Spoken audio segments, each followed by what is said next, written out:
اشرت امبارح على الحرائق اللي بتحصل في مصر والاحداث اللي بتحصل في مصر دي، اللي طبعا احنا عارفين مين المتسبب فيها ومين اللي قاصد ان هو يعمل كده، زي ما هو طلع قال لنا في خطاباته يعني.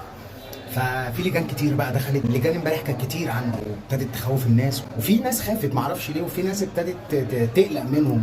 فانا عايز اقول لكم حاجه بس بسيطه، الشيطان مش هيهاجمك عشان انت ضعيف، انما الشيطان هيهاجم القوي اللي في حاجه جواه قويه، في حاجه جواه خايف منها وحاسس ان هي هتاذيه في يوم من الايام.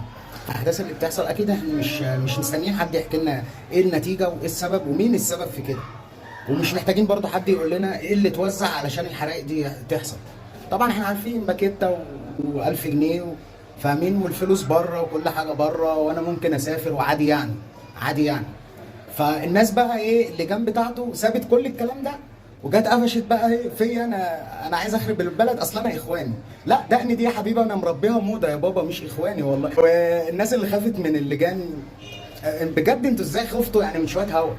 يا عم عادي شويه هوا هيضايقوكم فخم عادي يعني، ما كبروا دماغكم. ده انا لقيت في واحد امبارح بيشتمني، دخلت ببص على صورته والله لسه ما بلغش وشتمني وعادي. كبر دماغك، التاريخ بيسجل كل حاجه والناس بتحكم.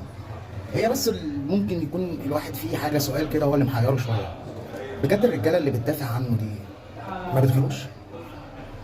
مفيش احساس الغيره ما عداش عليكم؟ مفيش غيره على اهلكم؟ مفيش غيره على جيرانكم؟ مفيش غيره على اطفالكم؟ طب مفيش غيره على حريمكم؟ طب مفيش غيره على واحده مسلمه او عربيه زيها زيك بتتهان وبيتداس عليها دلوقتي بسببك انت؟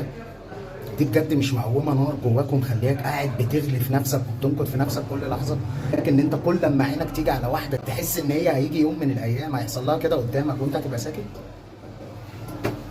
اكيد مش ليك انت.